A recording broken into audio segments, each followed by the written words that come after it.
చూస్ country delight, live better. ఇప్పుడే country delight app ని download చేసుకోండి. ప్రెసెంట్ నాతో పాటు బంగారు రాజు ఉన్నాడు అనమాట. రియల్ లైఫ్ లో బంగారు రాజు అండ్ స్క్రీన్ మీద కృష్ణవంశీ గారు. రమ్యకృష్ణ గారు ఎంత అందంగా ముద్దుగా పిలుస్తారు ఆ పేరుని. బంగారాజు బంగారాజు. మీ లైఫ్ లో రియల్ గా చెప్పండి, ఒక లైట్ మ్యాన్ గా ప్రవేశించారు ఇండస్ట్రీలోకి. ఆ లైట్ మ్యాన్ గా వెళ్లాల్సిన అంత అవసరం ఏమొచ్చింది మరి అప్పుడు మీకు? సినిమా ఫీల్డ్ లో ఉందామని వచ్చాము. మీరున్న టైంలో డబ్బుకు వెలకట్లేము, డబ్బుగా అది కావాల్సింది ప్రేమ అన్నారు కాబట్టి నిజంగా ఇప్పుడున్న ఇండస్ట్రీలో ఉందా ప్రేమ, ఆప్యాయత? లేదా శాస్త్రి గారి గురించి అనుకున్నప్పుడు మనం అనుకుందాం, అంటే ఆయన లేనిది, ఆయన పెన్ను లేనిది కృష్ణవంశీ గారి సినిమా లేను అనేది. బట్ ఆయన పోయిన తర్వాత ఆ లోటు భర్తీ చేయగలిగింది మీ సినిమాలకి అంటే ఏ రైటర్ అని చెప్తారు? రాఖీ చూస్తే ప్రతి అమ్మాయి బాగా కనెక్ట్ అయ్యే సినిమా, అండ్ ఇప్పుడు సమాజం ఎలా ఉంటుందో గ్రహించి ముందే తీసిన ఒక సినిమా అని చెప్పుకోవచ్చు. ఆ టైంలో ముందే ఊహించి చేయటం కాదు, అప్పటికే ఉంది. ఇంతకన్నా ఎక్కువ ఉంది అప్పుడు. ఇప్పుడు ఓన్లీ మీడియా వల్ల ఎక్కువ ఫ్లేరప్ అవుతుంది. ఒక్కసారిగా రమకృష్ణ గారు, కృష్ణవంశీ గారు విడిపోయారు, దూరం అయిపోయారు, విడాకులు తీసేసుకున్నారు. అది విన్నప్పుడు మీ ఇద్దరు రియాక్షన్ ఏంటి? ఇప్పుడు ఏం చేస్తున్నాడు మీ ఫ్యూచర్ హీరో? లండన్లో మురారి రీ రిలీజ్కి థియేటర్లోనే చాలా మంది పెళ్లిళ్ళు చేసేస్తున్నారు. అది చాలా తప్పు, చాలా చాలా తప్పు. వెళ్ళి తనకు ఒక పద్ధతి ఉంది. ఆమె సినిమాలు చూసి ఇలాంటి భార్యని చేసుకోవాలి, ఏమికే ప్రపోజ్ చేయాలి అనుకున్నారా? 5-6 years కోర్ట్షిప్ లాగా జరిగి ఆ తర్వాత ఎప్పుడో ఫైన్ డే చాలా క్యాజువల్గా చేసేసుకుందాం అని అంత ఫిక్స్ అయిపోయింది. ఇప్పుడే మురారి సినిమాకి ఇంత స్టోరీ చెప్పారు, 2 ఫ్యామిలీస్ ఎమోషన్స్ అని, మీ ఇద్దరు అలా చేసేసుకున్నారు.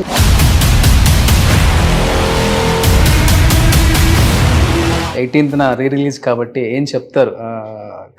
ఖడ్గం సినిమాలో సోనాలి బెంద్రేకి డబ్బింగ్ చెప్పింది రమ్య. నీ చేయి పట్టుకునే ఉంటానన్నమాట. Love you. Hi, hello, welcome to Suman TV. నేను మీ రోషన్. ప్రెసెంట్ నాతో పాటు బంగారు రాజు ఉన్నాడు అనమాట. సో బంగారు రాజు, సో రియల్ లైఫ్ లో బంగారు రాజు అండ్ స్క్రీన్ మీద కృష్ణవంశీ గారు. కాదు, రియల్ లైఫ్ లో బంగారు రాజు కాదు, రియల్ లైఫ్ ఎప్పుడు చిన్నప్పుడు ఎప్పుడో అయిపోయింది. అది అంతేనా? వంశీ సినిమా ఇండస్ట్రీ రావడానికి ముందే నుంచే ఉంది. సో బంగారు రాజు పేరు మీకు ఇష్టం లేదా? ఏం, అది అయిపోయింది లాస్ట్. రమ్యకృష్ణ గారు ఎంత అందంగా ముద్దుగా పిలుస్తారు ఆ పేరుని. ఎవరు ఎప్పుడు ఆ సినిమాలో ఏదో పెట్టాడు కళ్యాణ్ గారు, బంగారు రాజు అని. So super. నిజంగా బంగారు రాజు టు కృష్ణవంశీ గారు అంటే మీ జర్నీ చూస్తుంటేనే చాలా హ్యూజ్ ఇన్స్పిరేషన్ ఎవరికైనా కానీ. అయ్యో, థ్యాంక్ యూ సో మచ్. ఎందుకంటే తీసిన ప్రతి సినిమా ఒక కళాకాండం అని చెప్పుకోవచ్చు. అండ్ ఇప్పుడు రీ రిలీజ్కి రెడీగా ఉంది కాబట్టి మీ ఖడ్గం సినిమా దీంతోనే స్టార్ట్ చేయొచ్చు. ఈ సినిమాతోనే మీకు చాలా దగ్గర సంబంధం ఉంది. మీ రియల్ లైఫ్ కి రెండింటికి ఏదో ఒక సంబంధం ఉంటుంది అంటారు కదా, అది ఉంది. సో మన కోటి కష్టాలు పడ్డట్టు కృష్ణవంశీ గారు పడ్డ కష్టం అంటే ఏమని చెప్తారు అసలు సినిమా ఇండస్ట్రీ? నేను ఎప్పుడు కష్టపడలేదు, అవి కష్టాలే కావు అసలు. సో సినిమా ఫీల్డ్లో ఏదన్నా అవుదాం అనుకున్న ప్రతి ఒక్కరికి జరిగే ఇన్సిడెంట్స్.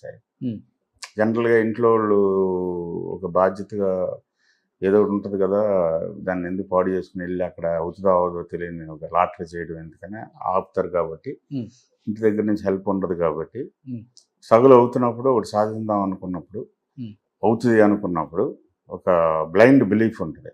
ఓకే, దాంట్లో ఇవన్నీ మామూలు. ఓకే, ఇట్లా రెడీ అయ్యి వెళ్తాం అంటే. సో కష్టాలు కావు, కష్టాలు కావాలి. ఓకే, ఇష్టంగా భావిస్తే ఏదైనా కానీ అంతే. అంతే, మన కోసం మనం కష్టపడతాం. బట్ కృష్ణవంశీ గారు అంటే మీ లైఫ్ లో రియల్ గా చెప్పండి, ఒక లైట్ మ్యాన్ గా ప్రవేశించారు ఇండస్ట్రీలోకి. ఇప్పుడు డైరెక్షన్ డిపార్ట్మెంట్ లోకి వెళ్ళి ఒక డైరెక్టర్ దగ్గర assistant director, co director, associate అయ్యి డైరెక్టర్ అవటం అది వేరే విషయం. బట్ మీరు సినిమా మీద ఇష్టంతో, ఆ ప్రేమతో అసలు ఎలా ఎంటర్ అవ్వాలో కూడా తెలియని ఒక అబ్బాయి, బంగారు రాజు అనే అబ్బాయి కృష్ణవంశీగా మారటానికి మధ్యలో చాలా జర్నీనే ఉంది కదా. ఆ జర్నీని మేం మర్చిపోయినా మీరు మర్చిపోలేరు, అంతే కదా? సో ఆ లైట్ మ్యాన్ గా వెళ్లాల్సిన అంత అవసరం ఏమొచ్చింది మరి అప్పుడు మీకు? ఏం తెలియదు, సినిమా ఫీల్డ్ లో ఉందామని వచ్చాము, డైరెక్టర్ అవుదామని రాలేదు. నేను సినిమా ఫీల్డ్ లోనే ఉందామని వచ్చినప్పుడు ఏదో ఒకటి, ఏదో జాబ్ ఫస్ట్ ఎంటర్ అవ్వాలి. సో దాంట్లో దొరికింది అది ఛాన్స్. ఓకే దాన్ని ఎందుకు వదిలేసుకోవాలి? ఓకే పైగా మనం అంత తోపులమా, అది నేను ఇది చేయను, నేను అదే చేస్తాను, ఓకే అది లేదు అసలు. అప్పుడు ఆ. దొరికిందే చాల్సు, అది సువర్ణ అవకాశం కింద, గోల్డెన్ ఆఫర్ కింద ఫీల్ అయ్యాను. ఫస్ట్ షూట్ చూడొచ్చు, షూటింగ్లో ఉండొచ్చు, ఓకే ప్లస్ ఇవన్నీ చేతితో పట్టుకుని ఆ ఫీల్ వేరేగా ఉంటుంది, ఎక్స్పీరియన్స్ వేరేగా ఉంటుంది, దాని ద్వారా వచ్చే ఇన్ఫర్మేషన్ వేరేగా ఉంటుంది. ఓకే సో అందుకనే చేసే పనిలో చిన్నది పెద్దది అనేది ఏమి ఉండదు, పని చేసామా లేదా అనేది. ఆల్మోస్ట్ 24 క్రాఫ్ట్స్ లో ప్రతిదీ టచ్ చేశారు. ఇది అదే కాదనుకుంటా. లైట్ బాయ్ గా చేశాను, కెమెరా అసిస్టెంట్ గా చేశాను, అసిస్టెంట్ ఎడిటర్ గా చేశాను, సెట్ బాయ్ గా చేశాను, జూనియర్ ఆర్టిస్ట్ గా చేశాను. మిగతా చేయలేదు. ఇలాగ ఒక 5-6. ఓకే. సో అసిస్టెంట్ డైరెక్టర్ గా చేశాను. కొంత 24 క్రాఫ్ట్స్ మీద పట్టుంది, బాగా పట్టుంది కాబట్టి టైంకి అన్ని పంచువాలిటీ అవ్వాలి, ప్రొడ్యూసర్ నష్టపోకూడదు. ఇది బాగా సినిమా బాగా రావాలి, ప్రొడ్యూసర్ నష్టపోకూడదు అనేది. అలా నెగిటివ్ ఎందుకు ఆలోచించాలి? మంచి ఎఫెక్టివ్గా రావాలి, అనుకున్న టైంలో ఎవరి టైం వేస్ట్ అవ్వకుండా జరగాలి. ఇక ఆ తర్వాత మిగతాయి అంతే. డబ్బు అనేది ఎప్పుడు మన ఆలోచనలో ఉండదు. డబ్బు కాదు, మంచి వర్క్ చేయాలి. సో ఖడ్గం release 18th. But Murari release అంత మేరకు ఉంటుంది, అంత రీచ్ ఉంటుంది, అంత ఆడియన్స్ రెస్పాన్స్ ఉంటుంది అని ఎక్స్పెక్ట్ చేశారా? దీనికన్నా ముందు ఆల్రెడీ మురారి అయింది కాబట్టి. ఇప్పుడు ఉన్న స్టేట్ ఆఫ్ మైండ్ ఎలా ఉందంటే రోషన్, ఎక్స్పెక్టేషన్ లేదు. ఎప్పటి నుంచో ఒక 10-15 ఏళ్ల నుంచి సింధూరం was the last expectation.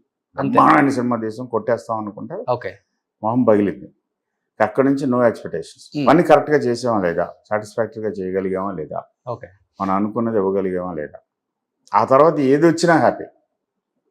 So Murari release అని రామలింగేశ్వరరావు గారు చెప్పినప్పుడు, తర్వాత దాంట్లో కలర్ కరెక్షన్ అవి చేస్తున్నప్పుడు చూసి దీన్ని పర్ఫెక్ట్గా చేసి పంపిస్తే చాలు, మనకు దొరికిన దాంతో అనుకున్నాం తప్ప ఇది ఎంత కొట్టేస్తుంది అన్నది తెలియదు.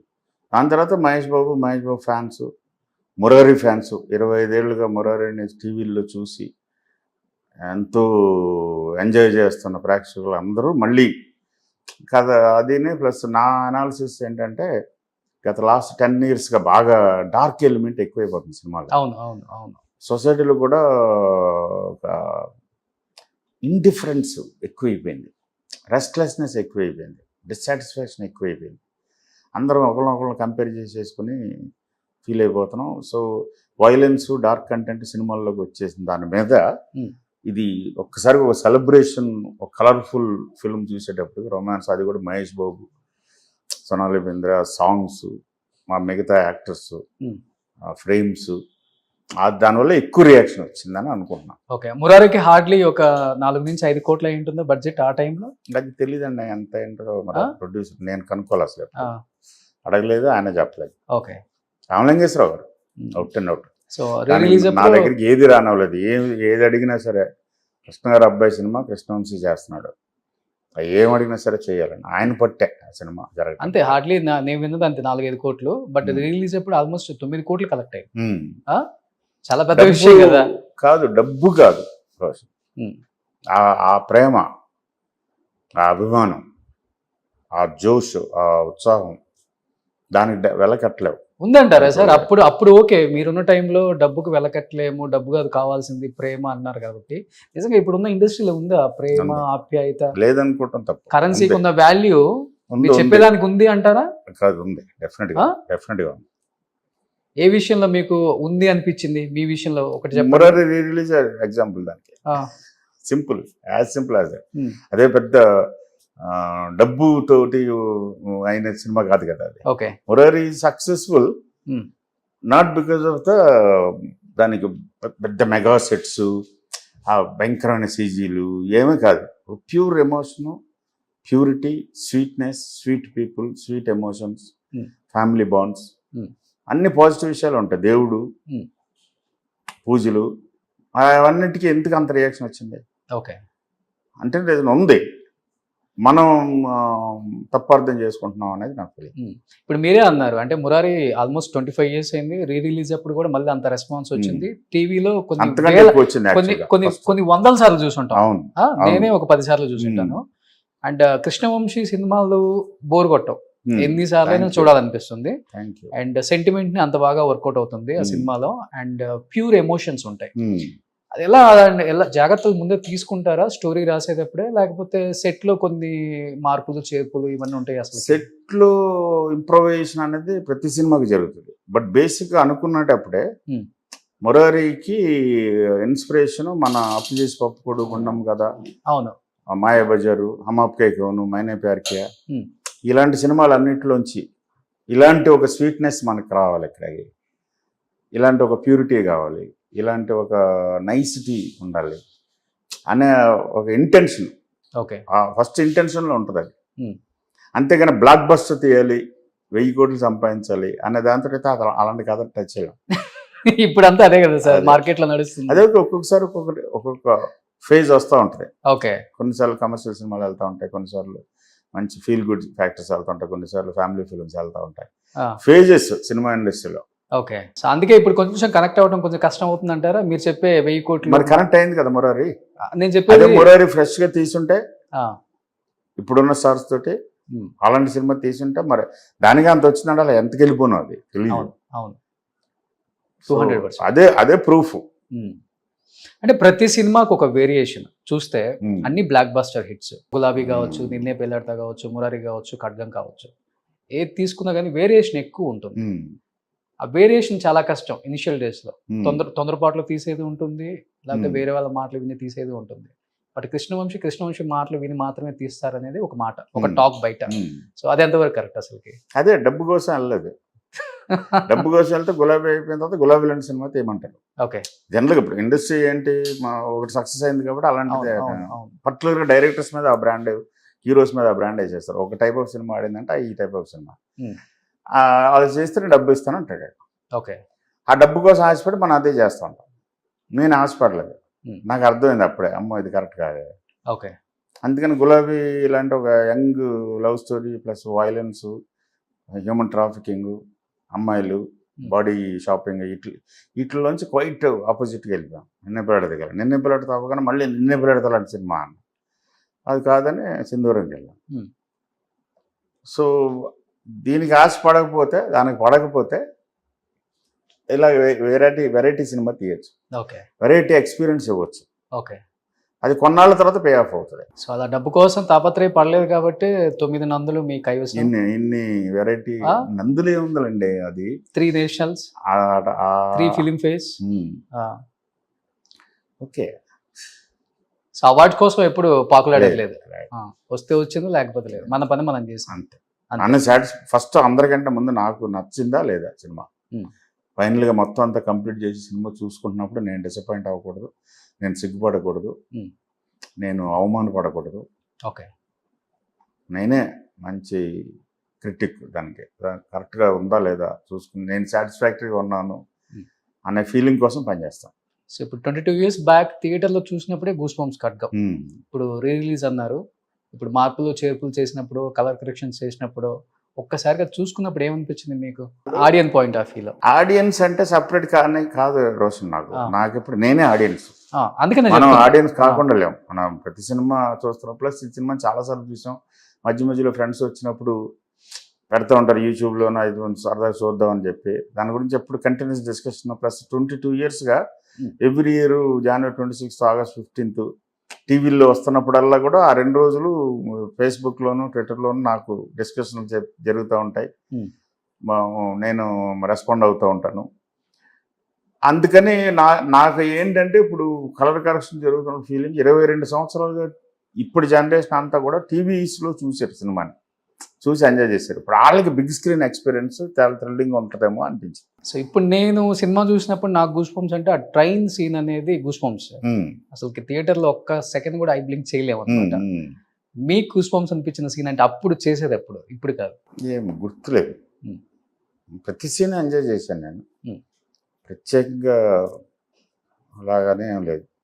ఉన్న మన యాక్టర్స్ చెప్పుంటారు కదా, ఈ సీన్ మటుకు చంపేశారు కృష్ణవంశీ గారు, చాలా అమేజింగ్ అనిపించింది. చాలా సీన్ల గురించి చెప్తారు, అలాగా ఒకటి కాదు, పర్టికులర్గా ఒకటి పిన్ పాయింట్ చేయలేదు. ఇప్పుడు మీ సినిమాల్లో కాస్టింగ్ కంపల్సరీ మీరే చూసుకుంటారా? ఎందుకంటే ఆ ఆర్టిస్టులు మీరు రాసిన క్యారెక్టర్ కి మీ సినిమాలో సెట్ అయినట్టు ఏ సినిమాలో సెట్ అయిన ఆర్టిస్ట్ నేను ఎక్కడ చూడలేదు.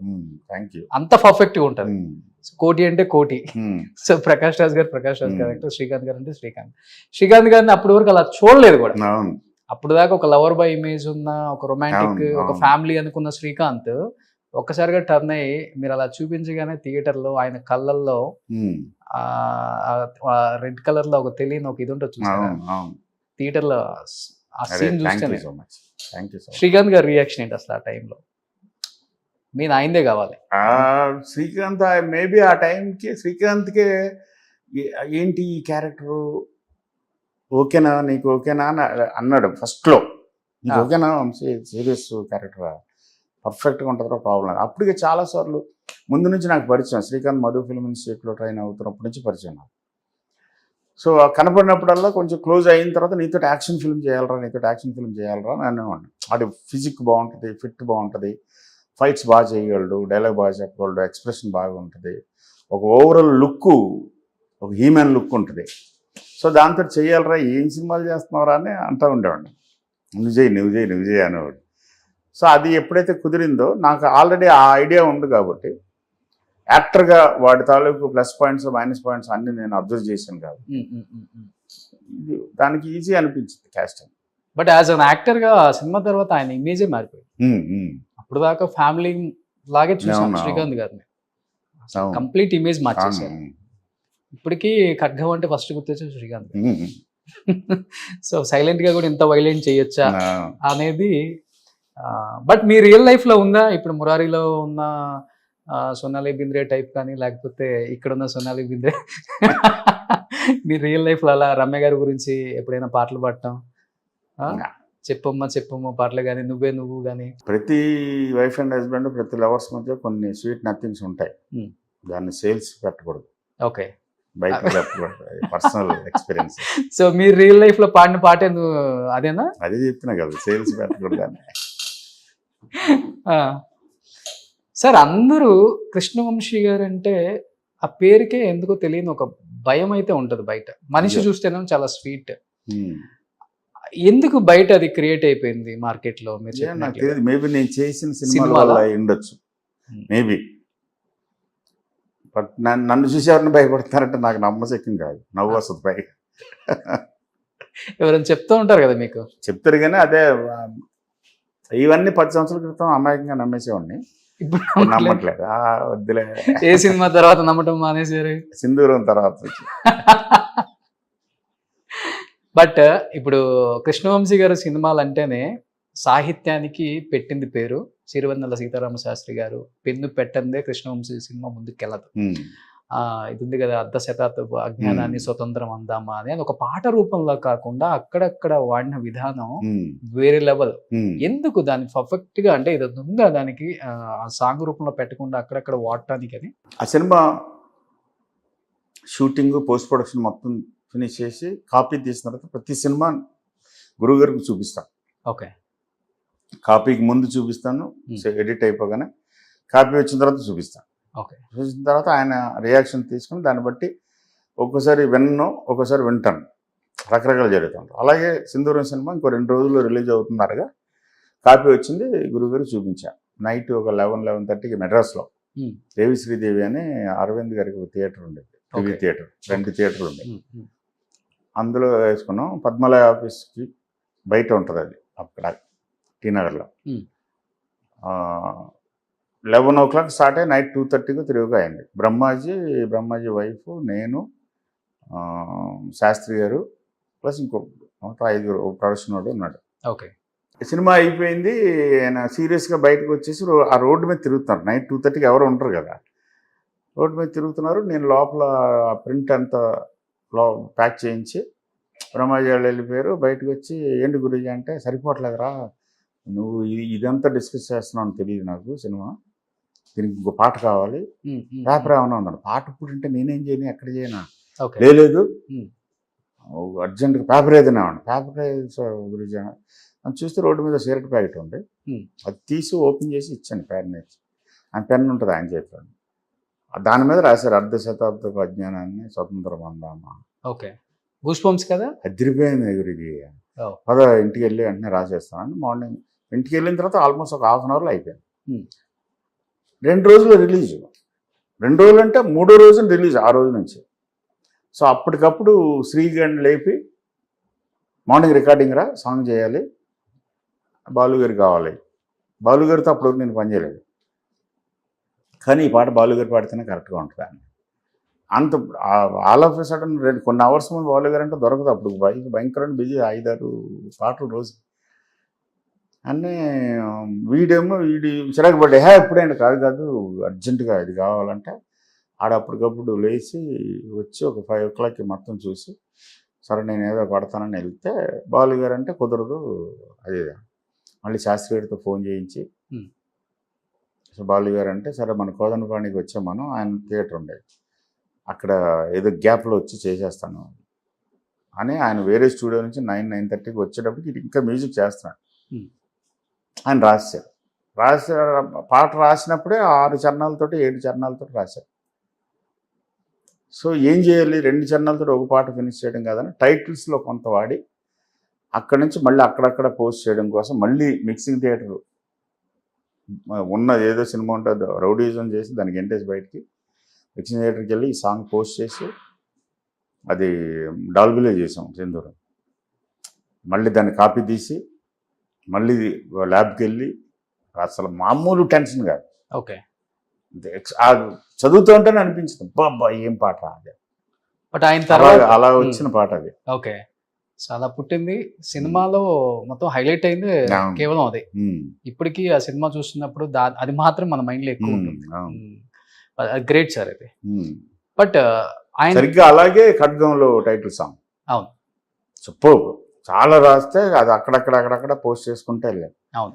సో ఖడ్గం అంటే ఏంటి, దేశభక్తి అంటే ఏంటి, దేశ తత్వం అంటే ఏంటి, భారతీయం అంటే ఏంటి, భారతీయ తత్వం ఏంటి, నేషనలిజం ఏంటి, పెట్రియాటిజం ఏంటి, ఇండియన్ యాటిట్యూడ్ ఏంటి, మన యాటిట్యూడ్లో మన ఎమోషన్స్ ఏంటి, మన ఎమోషన్స్ తాలూకు పవర్ ఏంటి, దాన్ని మనం ఎంతో యూజ్ చేస్తున్నాం, అది అంతా కూడా రాసుకొస్తే మళ్ళీ మొత్తం అంతా పోస్ట్ చేసేసాను. చాలా గొప్పగా ఉంటుంది.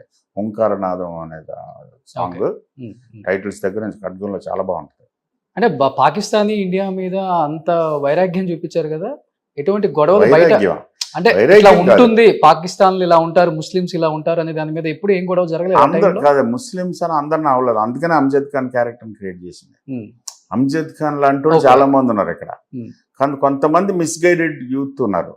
వాళ్ళ పొలిటికల్ గెయిన్స్ కోసం, ఫైనాన్షియల్ గెయిన్స్ కోసం, పవర్ కోసం కొంతమంది వాళ్ళతో ఆడుకుంటున్నారు, వాళ్ళని అడ్డం పెట్టి. ఓకే, దాన్ని కరెక్ట్ చేయాలనేది అది తప్ప ఇది మతం పేరు మీద జరుగుతున్న కొంతమంది తాలూకు దుష్కృత్యాలు. ఓకే, సో బిఫోర్ శాస్త్రి గారి గురించి అనుకున్నప్పుడు మనం అనుకుందాం అంటే ఆయన లేనిది, ఆయన పెన్ను లేనిది కృష్ణవంశీ గారి సినిమా లేను అనేది. బట్ ఆయన పోయిన తర్వాత ఆ లోటు భర్తీ చేయగలిగింది మీ సినిమాలకి అంటే ఏ రైటర్ అని చెప్తారు? ఏం తెలియదు, నేను ఇంకా పనిచేయడం స్టార్ట్ చేయలేదు. ఆయన పోయిన తర్వాత చేశారు కదా, రంగమార్తాండ చేశారు. రంగమార్తాండకి ఆల్రెడీ రాసేసి ఉన్నారు ఆయన. సో దానికి కంప్లీట్ అయిపోయింది. దాని తర్వాత ఇంకా కొత్త సినిమా స్టార్ట్ చేసినప్పుడు ఇప్పుడు లేకపోతే టైం ఆగదు కదా. అవును, నెక్స్ట్ ఏదో ఒక దాంతో వెళ్ళాలి ముందుకి. ఓకే, ఇంకా బ్రిలియంట్ రైటర్స్ ఉన్నారు, శాస్త్రి గారితో కంపేర్ చేయలేం, బట్ మనకి చాలా బ్రిలియంట్ రైటర్స్ ఉన్నారు, వాళ్ళని పట్టుకుని మళ్ళీ ఏదో తంటాలు పడాలి. ఓకే, సో మీకు షింక్ అవుతారంటారా ఇప్పుడు? ఆల్రెడీ నేను ఇప్పుడు చంద్రబోస్తో చేశాను, అనంత్ శ్రీరామ్తో చేశాను, సుద్దాల అశోక్ తేజతో చేశాను, చిరావుల విజయ్ కుమార్తో చేశాను, శక్తితో చేశాను, కొత్తోళ్ళతోటి బాగా కొత్తోళ్ళతో లక్ష్మీ భూపాల్ పాటలు రాశాడు, చాలా మంది తోటి పని చేశాను, ఆ ప్రాబ్లం లేదు. సో కృష్ణవంశీ గారు, మీ ప్రతి సినిమాకి ఒక మెసేజ్, ఒక అవేర్నెస్ రెండు ఉంటుంది. రాఖీ చూస్తే ప్రతి అమ్మాయి బాగా కనెక్ట్ అయ్యే సినిమా, అండ్ ఇప్పుడు సమాజం ఎలా ఉంటుందో గ్రహించి ముందే తీసిన ఒక సినిమా అని చెప్పుకోవచ్చు. ఆ టైంలో ఒక రకంగా చెప్పాలి అంటే దానికి కర్త కర్మ క్రియ అంటే మీరేనే చెప్తారా, లేకపోతే వెనక నుంచి ఎవరైనా నడిపించిన శక్తులు ఉన్నారా? ఫస్ట్ ఆఫ్ ఆల్ ముందే ఊహించి చేయటం కాదు, అప్పటికే ఉంది, కొన్ని వందల సంవత్సరాలుగా ఉంది. హరాస్మెంట్ ఆఫ్ ఉమెన్, టార్చర్ ఇంతకన్నా ఎక్కువ ఉంది, అప్పుడు ఎక్కువ ఉంది. ఎక్స్ప్లెయిన్ ఇప్పుడు ఓన్లీ మీడియా వల్ల ఎక్కువ ఫ్లేరప్ అవుతుంది. ఓకే, అప్పుడు మీడియా లేదు కాబట్టి ఎక్కడ చెప్పుకోవాలో తెలియదు కాబట్టి అని చాలా మంది, ఇప్పుడు కూడా చాలా మంది ఆగిపోతున్నాం, చాలా మంది చెప్పుకోవట్లేదు. సో మనిషి ఉన్నంత వరకు, ఆడమ్మగా ఉన్నంత వరకు అది జరుగుతూనే ఉంటుంది. అది ఇవాళ కదా, ఇంకో 50 సంవత్సరాలతో కూడా జరుగుతాయి. తర్వాత ఆ కథ రాధాకృష్ణ అని ఒక అతను నాకు అప్పటికి 10 సంవత్సరాల ముందు చంద్రలేఖ టైంలోనే, సింధూరం టైంలోనే చెప్పాడు, ఎవరో పంపించి నువ్వు విను, విన్ని చాలా బాగుందిరా, బట్ నేను నా సొంత కథలు చేసుకుంటాను, వేరే కథలు చేయను ముందే చెప్పాను. అయినా సరే మీరు వినండి సార్, మీరు ఒకసారి వింటే నేను వంశీ గారికి చెప్పుకున్నాను అని నాకు సాటిస్ఫాక్షన్ ఉంటుందంటే విన్నాను. చాలా బాగుందిరా అంటే, కానీ పక్క రాగా ఉంది. వాడు ఓన్ ప్లేసు సూర్యారావుపేటలో చేస్తుంది. అప్పటికే నాకు చెప్పింది 4:30 గంటలు చెప్పాడు కదా, అది అలా ఉండిపోయింది. సరే నేను చేయను. తర్వాత తారక్ తోటి సినిమా చేయాల్సి వచ్చినప్పుడు ఎలాంటి సినిమా చేయాలి అన్నప్పుడు ఆ తారక్ అంటేనే ఒక పవర్, ఒక ఫోర్స్ అది.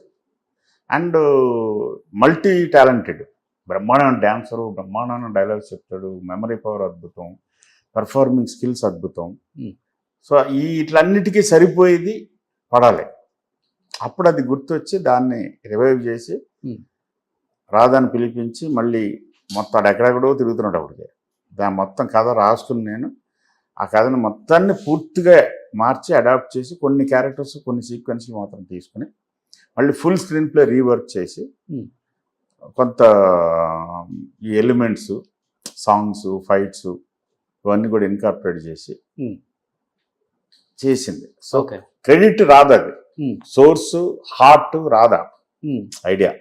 దాన్ని నేను అడాప్ట్ చేసి మన తాలూకు ఎక్స్పీరియన్స్లు, మన రియాక్షన్స్ కూడా యాడ్ చేసి ఎన్టీఆర్ పవర్కి అప్పచెప్పాం. అంటే స్టోరీ నెరేట్ చేయగానే తారక్ ఫీలింగ్ ఏంటి అసలుకి? అప్పటి వరకు తనకు కూడా అది కొత్తనే చెప్పుకోవచ్చు అలాంటి ఒక స్టోరీ. తనకు కూడా పెద్ద సాహసం అది కూడా. లైక్ మనం శ్రీకాంత్ ఖడ్గంలో అనుకున్నట్లే ఏమనలేదు, బాగుందనే చేసేద్దాం అని అన్నాడు అంతే.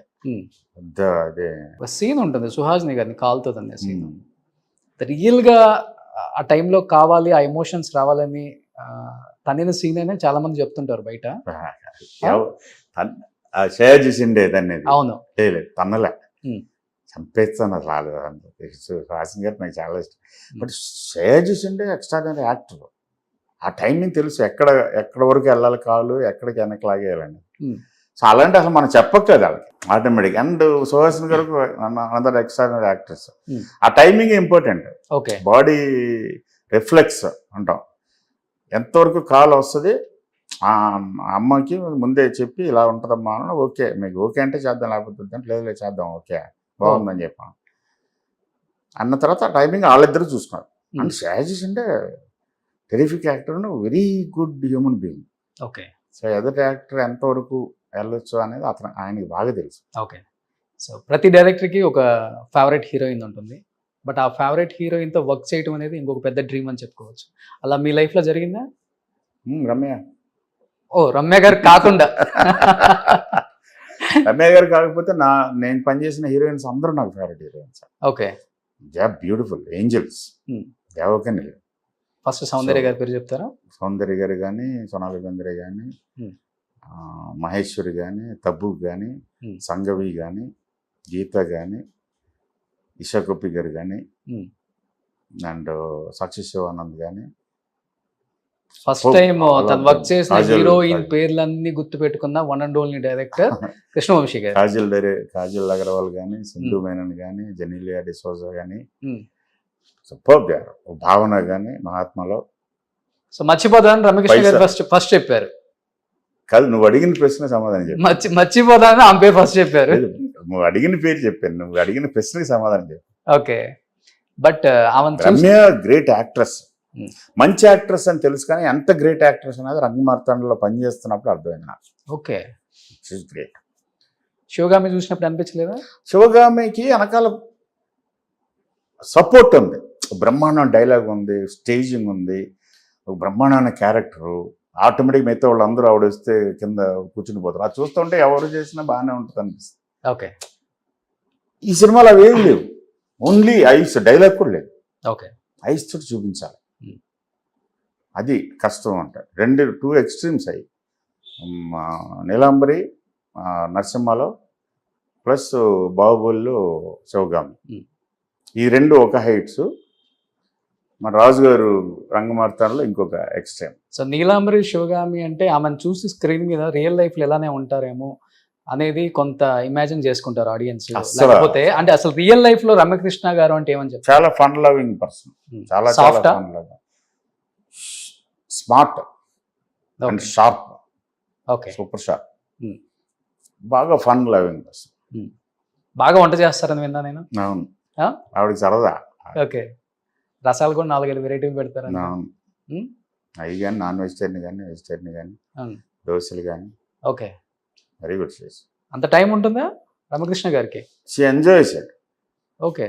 సో టైం తీసుకుని చేస్తుంది. ఈవెన్ షూటింగ్స్ దగ్గర కూడా లంచ్ బ్రేక్కి ఆవిడకి ఒక 2-3 కూరలు వండుకుంటుంది ఆవిడే. ఆమె వండుకుంటుంది ఇప్పుడు కూడా క్యారవాన్లో. ఓకే. రసం పెట్టుకుంటుంది.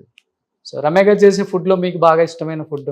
అన్నీ బాగుంటాయి, మళ్ళీ అందులో తేడా లేదు. Chicken, mutton, biryani? మటన్ చేయదు, చికెన్ బిర్యానీ అన్నీ బాగుంటాయి, అన్నీ బాగుంటాయి. ఓకే. పచ్చళ్ళు కానీ. సో కృష్ణవంశీ గారు, మీరు ఇన్ని సినిమాలు తీశారు, ఇన్ని ఇయర్స్ నుంచి ఇండస్ట్రీలో ఉన్నారు, మీ మీద ఒక కాంట్రవర్సీ కూడా లేదు. బట్ ఏం కాంట్రవర్సీ లేకపోతే బాగోదేమో అని చెప్పేసి ఒక చిన్న కాంట్రవర్సీ, లేకపోతే నిజమో కాంట్రవర్సీయో రూమర్సో లేకపోతే ఏంటో మాకు తెలియదు, మీరే ఆన్సర్ చేయాలి. ఒక్కసారిగా రమకృష్ణ గారు, కృష్ణవంశీ గారు విడిపోయారు, దూరం అయిపోయారు, విడాకులు తీసేసుకున్నారు, ఒక బాంబు బేల్ చేశారు అందరూ కూడా. అది విన్నప్పుడు మీ ఇద్దరు రియాక్షన్ ఏంటి అసలు? నవ్వుకున్నాం, ఇద్దరం పగలబడి నవ్వుకున్నాం. నిజం కదా అది. కాకపోతే దీనికి ఇప్పుడు ఎవరో కావాలని పుట్టించడం అది కూడా కాదు. ఇప్పుడు ఆవిడ చెన్నైలో ఉంటుంది, నేను హైదరాబాద్లో ఉంటున్నాను కాబట్టి లేదు సెపరేట్ అయిపోయారని అనుకుంటారు. కాదు, నాకు ఖాళీ ఉన్నప్పుడు నేను వెళ్తాను, ఆవిడ ఫ్రీ అయినప్పుడు అది నాకు తెలుసు. సో వాళ్ళు చెడు ఉద్దేశంతో కాదు. చాలామంది ఆ రూమర్కి మెయిన్ కారణం నేను అనుకునేది వాళ్ళు మా మీద ఉండే అభిమానంతో అయ్యో పాపమా అని వాళ్ళు విడిపోకూడదు అని అనుకుని అదేంటి పాపం అన్న ఉద్దేశంతో వచ్చినాయి తప్ప వేరే దాన్ని నేను అనుకోవట్లా. మేబీ మీరు ఇద్దరు కలిసి కూడా ఏ ఫంక్షన్స్కి వెళ్ళదు. ఇప్పుడు జనరల్గా నేను పెద్ద పబ్లిక్ పర్సన్ కాదు, ఆవిడే పెద్ద పబ్లిక్ పర్సన్ కాదు. ఆవిడ ఇంకే కొన్నిసార్లు తప్పదని కొన్నిట్లకి వెళ్తుందిగా, నేను అసలు వెళ్ళను అక్కడికి. ఓకే. సో ఆటోమేటిక్గా ఆ క్వశ్చన్ రైజ్ అవ్వదు. ప్లస్ ప్రైవేట్గా ఫ్రెండ్స్ హౌసెస్ గెట్ టుగెదర్స్కి వాటికి మేము కలిసి వెళ్తాం. బట్ అక్కడ ఫోటోలు గిట్లు ఉంటావు కదా. ఓకే. ఉన్న మేము సోషల్ మీడియాలో పెట్టాం. That's our personal life. Okay.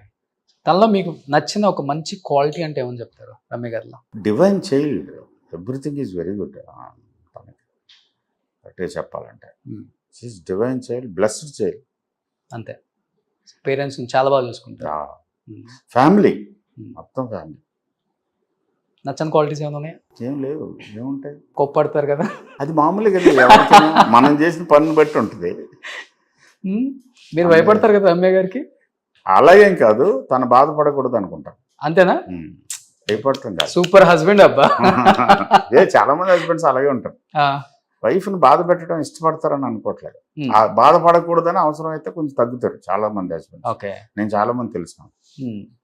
So మీది కూడా బయట అదే చెప్తారు అందరికి, మన హీరోస్ కి వర్క్ చేసిన వాళ్ళకి? లేదు, మేము పర్సనల్ విషయాలు మాట్లాడుకోను. ఎవరి పర్సనల్ విషయాలు నేను అడగను, నా ఎవరు చెప్పను. అసలు ఎక్కడ బయటకు వెళ్ళరు కదా? వెళ్తాను, కానీ పబ్లిక్ ఐలో ఉండేదానికే ఉండదు. పబ్స్కి వెళ్తా ఉంటాను, రెస్టారెంట్స్కి వెళ్తా ఉంటాను, ఫ్రెండ్స్ ఇళ్ళకి వెళ్తాను. మీరా? కానీ మీకు తెలియదు, అదే చెప్పకూడదు. అవునా? అది వెళ్ళి సైలెంట్ గా వెళ్ళి మన పని మనం కాసేపు కూర్చొని ఎంజాయ్ చేసి వచ్చేస్తుంటాం. ఓకే.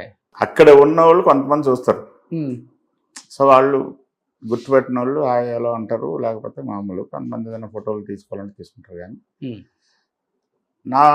నన్ను గురించి తెలిసిన వాళ్ళు అనుకుంటున్నాను నేను, బహుశా అర్థం చేసుకుని ఆ డీసెన్సీ కాపాడతారు, ఆ ప్రైవసీ. ఓకే. వాళ్ళు ఇమ్మీడియట్గా దాన్ని చేసుకోరు. సో మురారి రీ రిలీజ్ కి థియేటర్లోనే చాలా మంది పెళ్లిళ్ళు చేసేస్తున్నారు. అది చాలా తప్పు, చాలా తప్పు. మ్యారేజ్ అనేది ఒక అద్భుతమైన పవిత్రమైన క్రతువు. అది పాపం తెలియని కొంత ఎంతూజియాజం మురారి క్రియేట్ చేసిన ఒక యుఫోరియా. అవును, అందువల్ల చేసేసారు. కానీ అది అసలు కరెక్ట్ కాదు. పెళ్ళి తనకు ఒక పద్ధతి ఉంది. ఆ క్రతువుకి ఒక first step, second step, third step, ఇక్కడ నుంచి ఇక్కడికి, ఇక్కడ నుంచి ఇక్కడికి అనేది అదొక బ్యూటిఫుల్ వ్యవస్థ. మనకి కొన్ని వేల సంవత్సరాల క్రితమే పెళ్ళి ఇద్దరు ఇండివిజువల్స్ మధ్య కాదు, 2 ఫ్యామిలీస్ మధ్య, 2 కల్చర్స్ మధ్య, 2 డిఫరెంట్ ఎన్విరాన్మెంట్స్ మధ్య వీళ్ళందరూ కలిసి నెక్స్ట్ జనరేషన్ని క్రియేట్ చేయటం, ఓకే, ఫ్యూచర్ని క్రియేట్ చేయటం. సో దానికి ఒక బ్రహ్మాండమైన వెయిట్ ఇచ్చారు మన వాళ్ళు. దానికి కావాల్సిన అరేంజ్మెంట్ అంతా చేశారు. ఇవి చేస్తే ఇక్కడ ఒక పవర్ క్రియేట్ అవుతుంది. ఆ పవర్ వల్ల వీళ్ళకి సేఫ్టీ ఉంటుంది, నెక్స్ట్ జనరేషన్ సేఫ్టీ ఉంటుంది. సో ఫ్యూచర్ అన్నారు కాబట్టి ఇప్పుడు ఏం చేస్తున్నాడు మీ ఫ్యూచర్ హీరో? లండన్లో చదువుతున్నాడు, మొన్న జాయిన్ అయ్యాడు. బీబీఏనా? Business management okay. చేస్తున్నాడు. సినిమాల మీద ప్రస్తుతానికి అయితే ఇంట్రెస్ట్ లేదు. ఓకే, ఫ్యూచర్ ఏమవుతుంది చెప్పలేం. అంతేనా? మీకన్నా చాలా మెచ్యూర్డ్గా మాట్లాడుతున్నారు. బిహైండ్ బిట్స్ తమిళ్లో ఒక ఇంటర్వ్యూ ఇచ్చాడు, చూసాను వాళ్ళ అమ్మతో. సో అమ్మ తెలివితేటలు ఎక్కువ వచ్చాయా, నాన్న తెలివితేటలు ఎక్కువ వచ్చాయా? ఏం అలాగే బేరీజ్ చేసుకోలేదు. Hmm. సో ఇద్దరు ఫ్యాక్టర్స్ ఉంటాయి.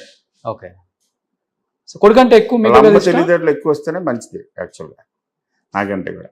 రమ్య గారు, ఈ స్టేట్మెంట్ మీరు పక్కనే వాట్సాప్లో పెడతాను. మీ కొడుకంటే ఎక్కువ ఇష్టం కదా, ఎందుకంటే ఇంట్లో స్టెప్స్ ఎక్కే దగ్గర నుంచి స్టెప్స్ ఎండ్ అయ్యే వరకు కంప్లీట్ గా ఆ ఫోటో గ్యాలరీతో నింపేశారు. వాడిని చూడటం ఇష్టం. ఎవరు ఏ ఫాదర్కి ఉండదు. అంతే.